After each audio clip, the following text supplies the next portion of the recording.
Well, hello, everyone, and welcome to the Hockey Podcast. You can, of course, follow us on Twitter at podcast_hockey. You can check us out, facebook.com, the Hockey Podcast, youtube.com, the Hockey Podcast. You can like, share, and subscribe for our uh, our podcast as we wish you a happy new year, as this is our first news pack for the new year. Getting ourselves ready, we will have our live podcast tonight, talking all things that have been going on the last couple of weeks in the hockey world. Of course, we had the World Juniors postponed / canceled midway through, unfortunately.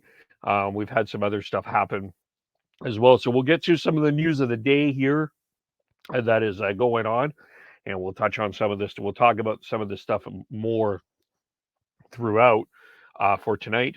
But we'll start with the 3 stars of the week, which was Jordan Kyrou, and he had a wonderful, amazing second period at the Winter Classic on Saturday in Minnesota. 3 goals and 4 assists in 2 games. 2 goals, 2 assists in the 6-4 victory the Blues had over the Minnesota Wild. And he also had a goal and 2 assists in the Blues 4-2 win over Edmonton on Wednesday. The Blues are looking very strong right now. Jordan Kyrou is the number 1 star. Number 2 star was from the New Jersey Devils, Jack Hughes. The Devils were 3-0. He had an overtime goal to cap a 3-goal point night against the Edmonton Oilers, coming back late for that victory. So that's Jack Hughes's week, and the Devils are continuing to roll along here. And Jonathan Huberdeau, who the Flames play tomorrow, the Florida Panthers. Um, they beat the Tampa Bay Lightning 9-3 on Thursday. Huberdeau did 1 goal, 7 assists in 3 games, and the Panthers had a perfect week. Most of these news is around COVID, but there is some other news as well we'll get into here. Austin Matthews is one of the other players. Several players back in COVID protocol or in COVID protocol, including Austin Matthews. He was put in COVID protocol today. Just continues to be an issue that we will be continuing to be dealing with throughout the rest of the season here. Another game was postponed. Thursday's game between the Seattle Kraken and the Ottawa Senators. That game has been postponed. That has might impact the Vancouver Canucks Ottawa Senators. The Canucks schedule, by the way, this week, their next game is actually scheduled for next Saturday. They do not play one game between last Saturday's game in Seattle and next Saturday's game in Ottawa. So that is interesting. The Flames play 3 games. They play tomorrow against the Florida Panthers without Sam Bennett. He's been suspended, by the way, 3 games for his hit against Montreal Canadiens Cedric Paquette on Saturday. They play Thursday against the defending Stanley Cup champion Tampa Bay Lightning, and then Friday against the Carolina Hurricanes. And that's a 3-game Eastern trip there as well. So the Flames are, after 3 weeks off from COVID protocols, they are playing some games, but in terms of when the next home game is, they're working that out, of course.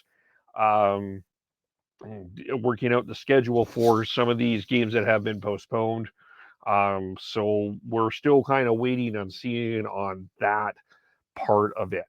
The Dallas Stars, they have 10 players removed from protocol, including Miro Heiskanen, Ryan Suter, Jason Robertson, defenseman Yanni Hakanpää, Esther Lindell as well, Luke Glendening, Radek Faksa, Joel Kiviranta, Michael Raffel, as well, 2 support staff members as well. So the Stars are hoping that those players are available when the Stars' next game, which is on Thursday against the Florida Panthers. There are 2 games that were postponed today. There is 1 game today, the Oilers against the New York Rangers tonight. That's the only game that is scheduled to be played. And 2 other games were part of the postponements that we recently here. So that included Carolina and Toronto, and then Minnesota at Ottawa as well. I should also mention the 3 stars of the month. We didn't We don't typically do that. Austin Matthews was the number one star this month. He points in all 7 games. He had 10 goals. The Leafs were 4-2-1, and continues to help Toronto's power play, and Toronto continue to guide the Leafs. They're 21-8-2, 4-2-1 in the month. Second star returning Max Pacioretty, the Vegas Golden Knights have been hobbled more by the injury bug than have had a significant problem with the injury bug amongst all the COVID issues. The Knights have been dealing with that. 10 goals, 6 assists, 16 assists in 12 contests. 10-3 in December. The Golden Knights are back in first place in the Pacific Division.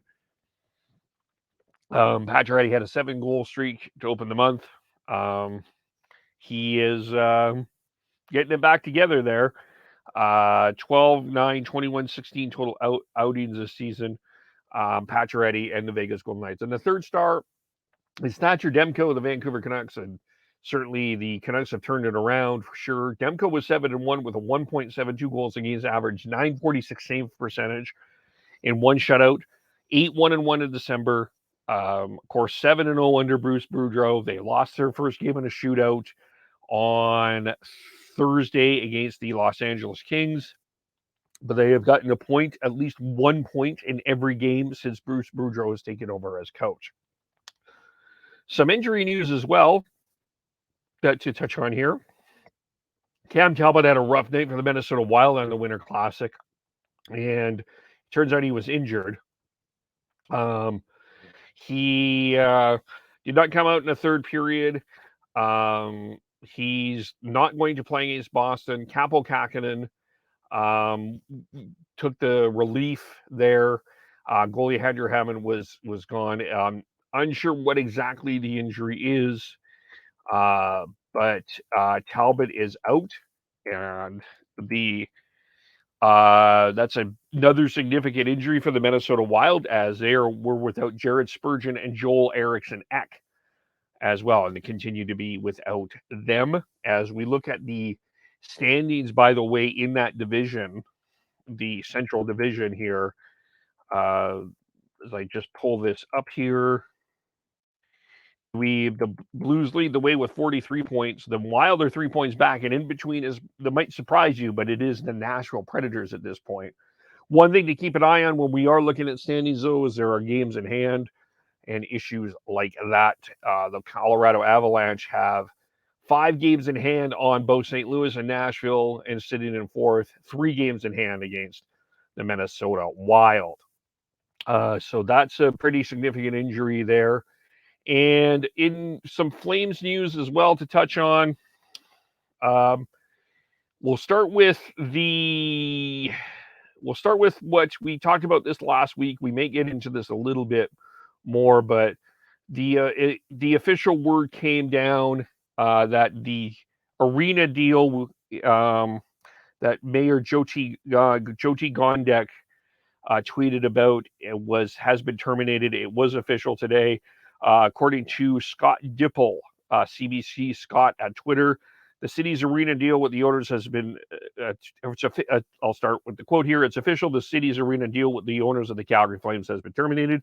The 2 parties had to agree by late on December 31st to proceed to construction. That did not happen. City manager says the deal would not be resurrected. City says the 2 parties spent 20 to 20. The city says the 2 parties spent 20 to 25 million on the project over the past couple of years. No further breakdown as on spending is available. The Flames have 11 years left on their lease at the Saddle Dome. City Council will discuss the arena project at the next meeting, presumably next expense. While there isn't a detailed breakdown of the city's arena spending, $1.3 million was spent in developing a new parking lot for the Stampede. This would replace the parking spaces that would be lost for arena construction. The new lot opened last year. So as of now, that deal is officially dead. But, as Salim pointed out, Salim Valji on TSN pointed out in his predictions, and we discussed as well, it's while it's dead, my encouragement to you is things like this happen in these arena deals, and there's still a possibility that this could be revived. So that is that as well. So I wouldn't worry too much about that officially, but I understand if you are concerned there. So that is the news for the day here. Oh, I forgot one more other thing. Dustin Wolf was the other issue here to talk about, and there is one other news story I wanted to get to. Maybe let's get to the other minute. There was another Minnesota Wild story here I had on my list. Matt Boldy and Marco Rossi could be coming up for their tomorrow debut on Thursday. This is according to Michael Russo, who covers the Minnesota Wild. Boldy plays in Boston, is college in Boston, so that could be a very interesting story for an NHL debut. And I wanted to just touch on this. Dustin Wolf has been named AHL's goalie of the month. He is 15-0-2. He has yet to lose in regulation. He, of course, was outstanding with the Everett Silvertips. He continues to stand out very well. And we'll touch on him tonight as we gather for our Monday podcast, breaking down some of the news stories of the day, of the year, what's going on overall in the league. The Canucks are hot, the Preds are hot, the Oilers are not. We'll get into that and discuss that as well. So again, follow up Sean Beardy Canuck 03, Tyler's TNOBLE, Chris Schneid's SCHNEIDZ, Devin Gordhouse 09, IMKEVOLE, podcast_hockey, Facebook.com, the hockey podcast, YouTube.com, the hockey podcast. And we will talk to you all very soon. Bye for now.